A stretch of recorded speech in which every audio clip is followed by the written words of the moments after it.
الحمد للہ وکفی وسلام علی عباده الذین اصطفى اما بعد۔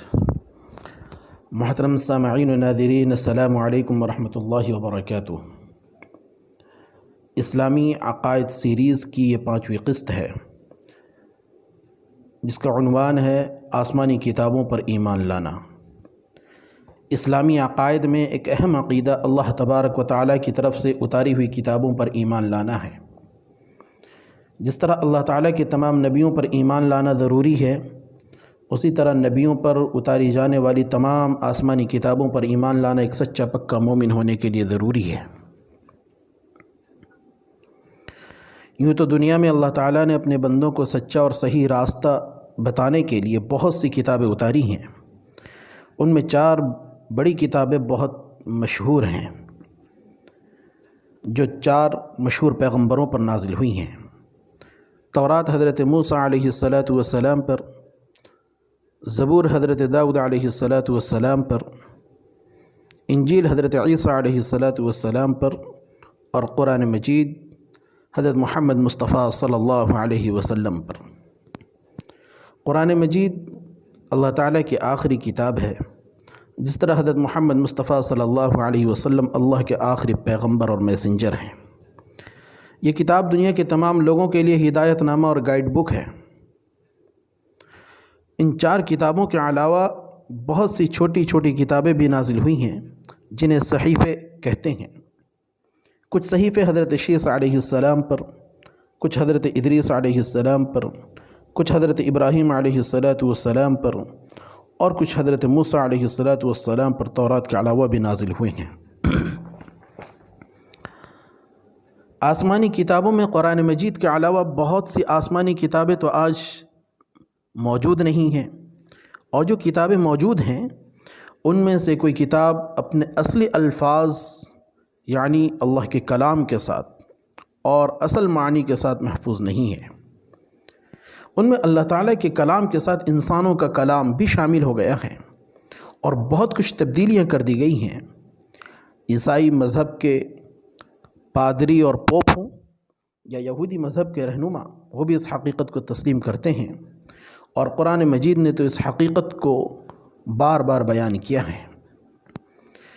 قرآن مجید ہی وہ تنہا آسمانی کتاب ہے جو زندہ و جاوید ہے، اصل الفاظ اور معنی کے ساتھ موجود ہے، اور یہ کتاب اصلی حالت میں قیامت تک رہے گی، کیونکہ خود اللہ تبارک و تعالیٰ نے اس کی حفاظت کی ذمہ داری لی ہے۔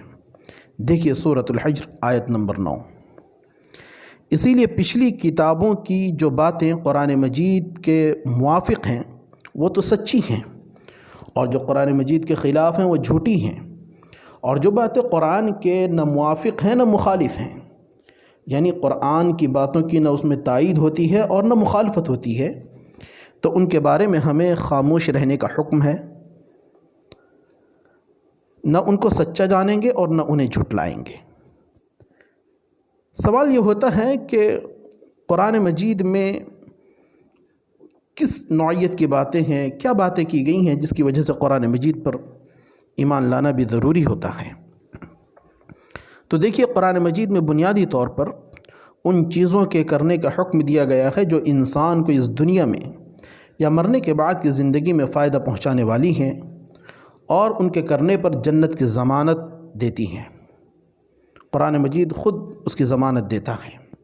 مثلا ایک اللہ تبارک و تعالی ہی کی عبادت کرنا، اللہ کے علاوہ کسی اور کی عبادت نہ ہو، ماں باپ کی فرما برداری کرنا، ان کی ضرورتوں کا خیال رکھنا، میاں بیوی کو یہ حکم ہے کہ وہ آپس میں خوشگوار اور پرسکون زندگی گزاریں، ایک دوسرے کی کمیوں کو برداشت کریں۔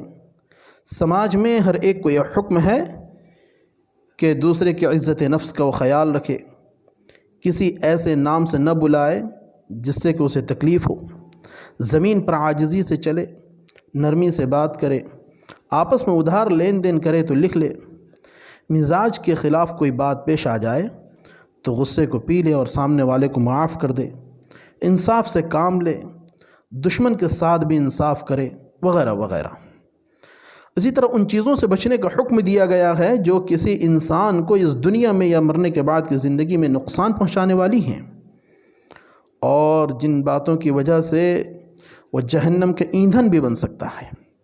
مثلا شرک کرنا، یعنی اللہ کے ساتھ اللہ کی عبادت میں کسی اور کو شریک کرنا، شراب پینا، ظلم کرنا، سودی کاروبار کرنا، تکبر اور گھمنڈ سے پیش آنا، زنا کرنا، گالی دینا، جھگڑا کرنا، غریب کی مدد نہ کرنا، اپنے فائدے کے لیے دوسروں کا نقصان کرنا، وغیرہ وغیرہ۔